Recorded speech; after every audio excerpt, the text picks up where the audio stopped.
കർണാടക ഉപമുഖ്യമന്ത്രിയും കോൺഗ്രസിൻ്റെ ദേശീയ നേതാവ് കൂടിയായ ഡി.കെ. ശിവകുമാർ നടത്തിയ കേരള വിരുദ്ധ പ്രസ്താവന നിരുപാധികം പിൻവലിച്ച് നിർവ്യാജം മലയാളികളോട് മാപ്പ് ചോദിക്കണമെന്ന് ഭാരതീയ ജനതാ പാർട്ടി ആവശ്യപ്പെടുകയാണ്.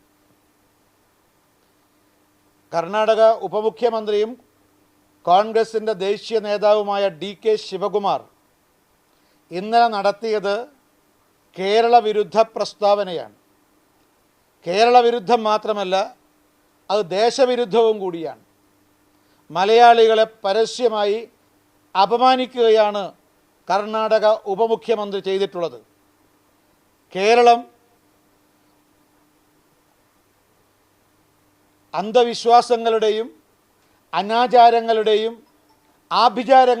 ആഭിചാരക്രിയകളുടെയും നാടാണെന്നും മലയാളികൾ പ്രാകൃതരാണെന്നും ധ്വനിപ്പിക്കുന്ന രീതിയിലുള്ള പ്രസ്താവനയാണ് ഇന്നലെ കോൺഗ്രസിൻ്റെ ദേശീയ നേതാവ് കൂടിയായ ഡി.കെ. ശിവകുമാർ നടത്തിയത്.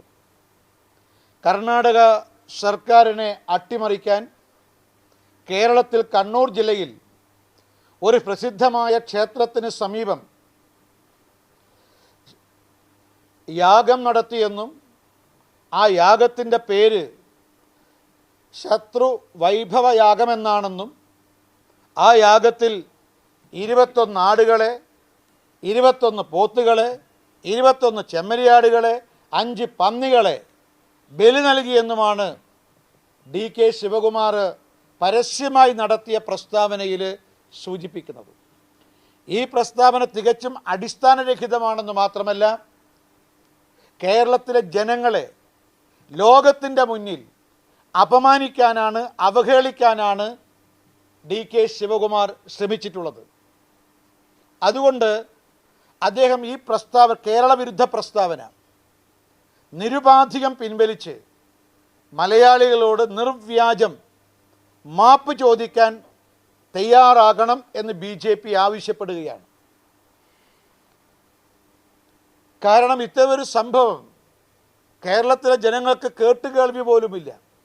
ഇപ്പോൾ കണ്ണൂർ ജില്ലയിലെ മാധ്യമ സുഹൃത്തുക്കളാണ് എൻ്റെ മുന്നിൽ നിൽക്കുന്നത്. ഇവിടെ പതിനായിരക്കണക്കിന് ലക്ഷക്കണക്കിന് ഭക്തർ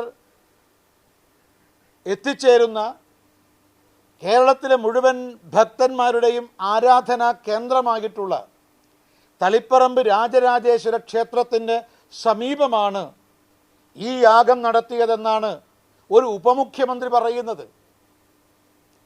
സത്യത്തിൽ ഇത് രാജരാജേശ്വര ക്ഷേത്രത്തെ അപമാനിക്കുക. രാജരാജേശ്വര ക്ഷേത്രത്തെ